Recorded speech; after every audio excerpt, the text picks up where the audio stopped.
Hello पिलामाने चलतु आज संप्रदान कारक विषय में देखा संप्रदान कारक क्यों विभक्ति होता है संप्रदान कारक क्या कहुए से विषय में जाना संप्रदान कारक क्या कहुए जहाँ को कौन सी पदार्थ सम्यक रूपे दान कराए ताकू संप्रदान कारक कहुए जहाँ को आम दान करवा संपूर्ण रूपे आम जब दान करदे सेठी संप्रदान कारक हम संप्रदान कारक चतुर्थी विभक्ति होता है हेले संप्रदान कारक आम केमी जाना देखो गोटे उदाहरण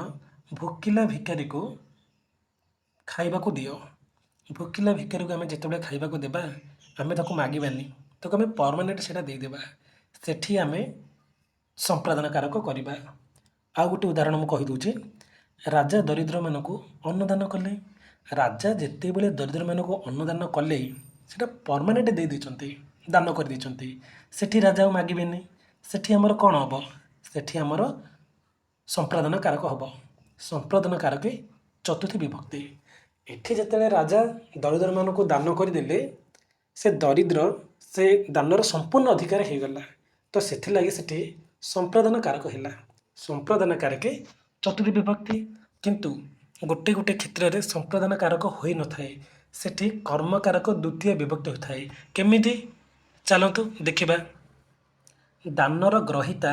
दान दि जाइथिबा वस्तुर संपूर्ण अधिकारी हो नथिले सेठी संप्रदान कारक हुए नहीं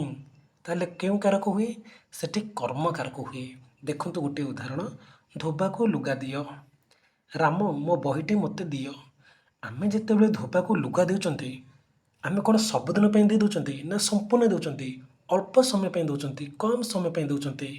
तार कम समय पर से आमको रिटर्न दे दूची तो सेथिपाई कम समय पे जितेबाला आम दौरान सेठी आमर संप्रदान कारक हो न थाए सेठी आमर कर्म कारक होता है एवं कर्म कारक द्वितीय विभक्ति होता है आउ गोटे उदाहरण दरजी को कन्ना दियो जितेबाला आम दरजी को कन्ना दौरान दरजी कौन सबुदिन रखी दौचे कि रखुनी कम समय पे आम दौरान फिर सी आमको कम समय भितर कन्ना दे दूची तो जो कम समय पे आम दौरान से क्षेत्र में कर्म कारक हुए कर्म कारक द्वितीय विभक्ति हुए हेले संप्रदान कारक दुईटी मेथड थाए संप्रदान कारक कौन जहाँ को कौन से पदार्थ सम्यक रूपे दान कराए ताको संप्रदान कारक कहुए संप्रदान कारक चतुर्थी विभक्ति होता है एवं धोबा को लुगा दियो राम मो बहीटे मते दियो यही क्षेत्र में द्वितीय विभक्ति होता है कर्म कारक पिला माने बुझीपारे तो देखंतु संप्रदान कारक चतुर्थी विभक्ति होता है जिते बेले आम जन को दान करवा से संपूर्ण अधिकार जब हो जाऊँगी तेरे संप्रदान कारक जदि आम धोबा को लुगा देवा दरजी की कना देवा से सबुदिन पे आम देवानी कम समय पे आम देवा फिर से मैंने आमको रिटर्न करदे कम समय पे देले सेठी कर्म कारक द्वितीय विभक्ति हम धरतु एग्जाम आसला धोबा को लुगा दियो धोबा को लुगा दियो धोबा को तले अंडरलाइन थी क्यों कारक क्यों विभक्ति सेठी केमिति जानिबे क्यों कारक क्यों विभक्ति धोबा को लुगा दियो तार अर्थ अल्प समय पे देबे सेठी कौन हम संप्रदान कारक हेनी सेठी कर्म कारक द्वितीय विभक्ति सेठी कर्म कारक द्वितीय विभक्ति करिक आसबे गोटे उदाहरण भोकिला भिकारी को खाइबा दियो एग्जाम आसीथिबो भोकिला भिकारी को खाइबा दियो अंडरलाइन होती एटी क्यों कारक क्यों विभक्ति भोकिला भिकारी जो आम खाइबा दौरान से आम संपूर्ण दे दूँ ताको आम मागिबानी तो सेठी कौन हम संप्रदान कारक चतुर्थी विभक्ति हम संप्रदान कारक चतुर्थी विभक्ति कर्म कारक द्वितीय विभक्ति डिफरेन्स देखु संप्रदान कारक चतुर्थी विभक्ति आम संपूर्ण देवा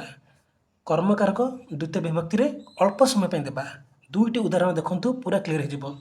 भोकिला भिकारी को खाइबा दियो जिते बड़े आम भोकिला भिकारी खाइबा देवा परमानेंट देवा सबुदिन देवा ताको मागिबानी सेठी आमर संप्रदान कारक चतुर्थी विभक्ति हम देखु एटी धोबा को लुगा दियो अल्प समय पे देवा सेठी कौन हम कर्म कारक द्वितीय विभक्ति ओके तो पिला माने आशा करुचे संप्रदान कारक भल भाव बुझीपारे थैंक यू पिला माने थैंक यू।